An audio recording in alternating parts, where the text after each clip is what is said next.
meditation or prayer? People tend not to openly practice meditation in mainstream religion. So the question is, do you stop praying when you walk away from religious practices and embrace meditation? And the answer is, of course not.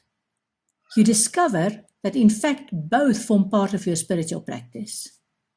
You'll discover that prayer is not just part of a regimented religious practice.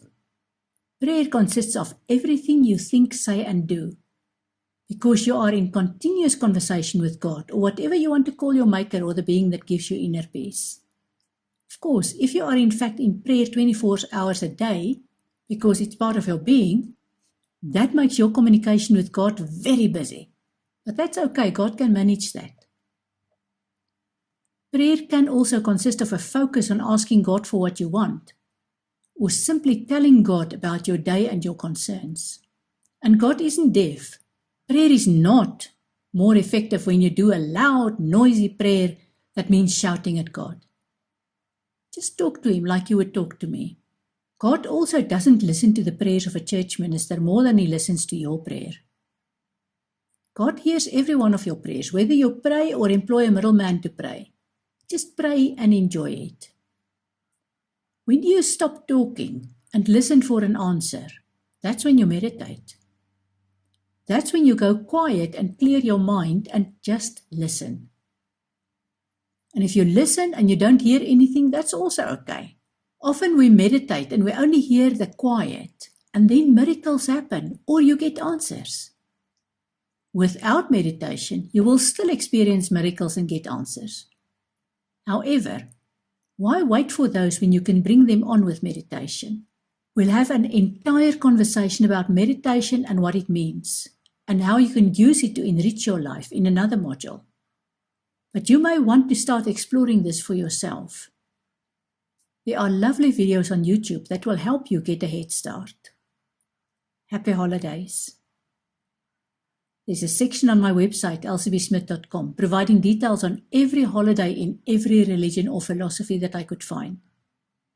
You can do your own research or you can browse on my website. Let me ask you, which religious holidays do you celebrate and why? For now, I want to just raise a few thoughts about two of those holidays, namely Christmas and Easter. Did you know that Christmas is in fact a pagan holiday? There is no mention in the Christian Bible of when Jesus was born.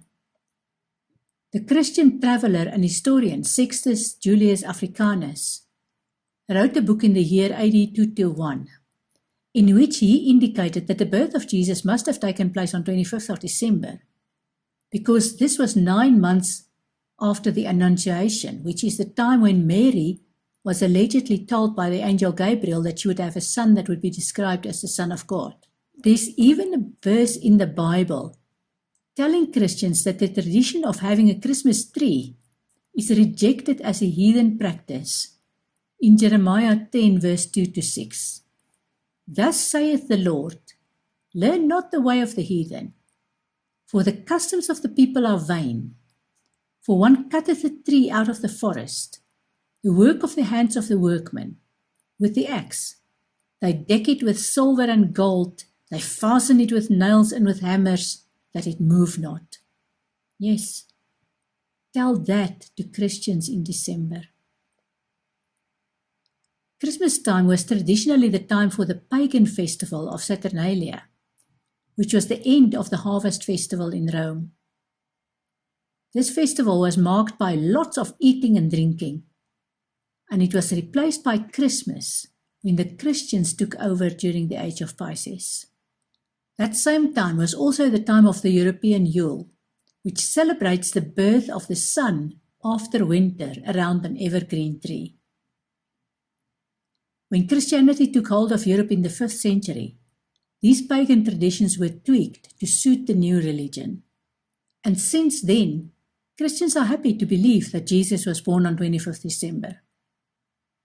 Then there's the celebration of the resurrection of Jesus. But the same people who celebrate this claim that reincarnation doesn't exist. You decide for yourself where the truth lies. How about Easter? I couldn't even find any clarity on why Easter is called Easter. Apparently, there was a British monk known as the Venerable Bede, who referred to a pre-Christian goddess called Estra. This goddess was celebrated at the beginning of spring, and then there were Easter bunnies and Easter eggs. You tell me how the Easter bunny, Easter eggs, and hot cross buns relate to the death of this mythical figure Jesus. When you study pagan practices, you might discover the meaning behind the bunny and the eggs. What are the spiritual holidays? A spiritual holiday is every single day and every moment of every day. There's a cliche, every day is a gift. That's why it's called the present. Think about it.